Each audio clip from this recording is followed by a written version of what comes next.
और जितने भी रिस्पेक्टेड गेस्ट बैठे हैं, नाइस क्वालिफाइड ऑडियंस, अस्सलाम वालेकुम। देखिए, मैं हिस्ट्री का तालिब इल्म, इम्तियाज़ भाई को हिस्टोरिक पर्सपेक्टिव से मैं कैसे देखता हूँ, इख्तिसार के साथ बहुत ब्रीफली मैं आपके सामने पेश करना चाहूँगा।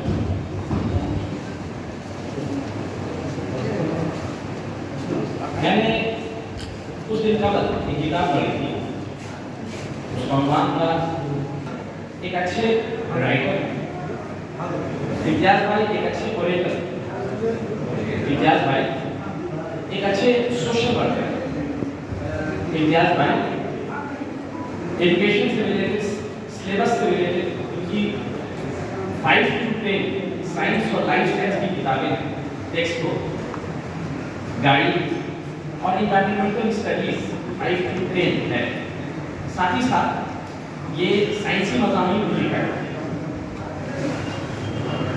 तो मैं इनको जो हिस्टोरिक पर्सपेक्टिव से देखता हूँ, ये जो मैंने उनके एस्पेक्ट्स बताए, उनकी जो क्वालिटीज बताए, मैं सब क्वालिटीज पे बात नहीं करूँगा, सिर्फ एज ए ह्यूमन बीइंग मैं इनको कैसा देखता हूँ मैं आपके सामने जस्ट पेश कर रहा हूँ हिस्टोरिक पर्सपेक्टिव के व्यू से। जब मैं इनके साथ ब्राइट कोचिंग सेंटर पढ़ा रहा था, तो उस जमाने में कलकत्ता के बहुत बड़े सोशल रिफॉर्मर कहेंगे रिजवान साहब, इम्तियाज़ भाई के बारे में उनके किसी सोर्स से पता चला कि वो बहुत एजुकेशन के मामले में बहुत एक्टिव है। तो उन्होंने इनसे कांटेक्ट किया कि इम्तियाज़ भाई हम लोग, और अभी देखिए गवर्नमेंट स्टेप ले रही है एमसीक्यू को इंट्रोड्यूस करने के लिए, तो बच्चों को हम लोग एमसीक्यू से रिलेटेड हम लोग उसको फैमिलियर करना चाहते हैं, प्रैक्टिस करवाना चाहते हैं। साथ ही साथ इन फ्यूचर में जब वो कॉम्पिटिटिव एग्जाम में बैठेंगे तब वो एक्सपर्ट आएंगे, तब उनको किसी भी किस्म की परेशानी नहीं होगी। तो उन्होंने कहा ठीक है, ब्राइट कोचिंग सेंटर में उसके बैनर करें हम लोग फिक्स करें। तो ये मामला चला, कई एग्जाम्स हुए आसनसोल के डिफरेंट इंस्टीट्यूशंस में। तो मुझे याद है अली भाई भी हैं, इम्तियाज़ भाई भी हैं, एक रिजवान साहब ने को डेट दी कि इस डेट को एग्जाम कंडक्ट कराना है किड्स का, बच्चों में। ठीक है भाई, सब डेट वगैरह हो गए, तैयारी हो गई। उसी दरमियान इम्तियाज़ भाई का एक जॉब का, गवर्नमेंट जॉब का एक एडमिट कार्ड है कि इस तारीख को आपका एग्जाम। आप सब जानते हैं कि जो एम्प्लॉयमेंट का जॉब का जो एग्जाम वगैरह हुआ करता है वो संडे को हुआ करता है, वो किड्स का एग्जाम भी संडे को हुआ, दोनों क्लैश करते हैं। तो मीटिंग हुई हम लोग, इम्तियाज़ साहब बात रखे सामने कि देखो मेरा तो एग्जाम पड़ गया है, कलकत्ता जाना, लेकिन रिजवान साहब हमको तो ये जिम्मेदारी दे दी है, आप कैसे छोड़ के जाए। तो हम लोगों ने कहा, मैंने कहा, साजिद साहब ने कहा और सारे जितने भी कॉलीग्स थे कि भाई ठीक है, आप एग्जाम दिए, हम लोग इसको संभालने की कोशिश करें।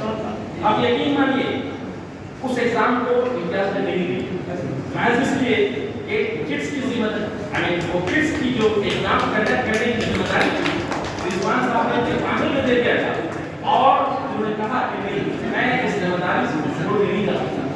हो सकता है मेरी जॉब ना हो, लेकिन किसी की नजर में मैं गिरना नहीं चाहता, एग्जाम को अच्छा समय करना पड़ेगा। देखिए, जो मैंने कहा कि स्वामी विवेकानंद का मैन मेकिंग करैक्टर बिल्डिंग, इस ग्रेट पर्सनालिटी में मैंने सैक्रिफाइस देखा है। इस ग्रेट पर्सनालिटी में मैंने देखा कितने ऑनेस्ट है। इस ग्रेट पर्सनालिटी में मैंने एक फ्रेंडली टीचर पाया है। इस ग्रेट फ्रेंडली में, इस ग्रेट पर्सनालिटी में मैंने एक अच्छा ह्यूमन बीइंग पाया, एक ब्यूटीफुल ह्यूमन बीइंग पाया। मैं अपनी बात को बस एक नज़्म के साथ खत्म करूंगा। एक छोटी सी पोइम मैंने लिखा है अंग्रेजी में, उसको अनुमान है डियर इम्तियाज़ भाई। ये एक्रोस्टिक पोएम है, पहला लेटर से सबका वो पोएम बनाया गया। डियर इम्तियाज़ भाई, deep in feel, caring all, ever do you inspire all, always ready to extend help, are real real friend of great and small. I, inspiring, impressive. M, memory of positive attitude you have.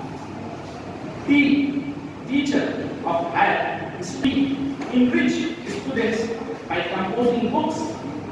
E, the Y, youthfully, vigorously, out for life.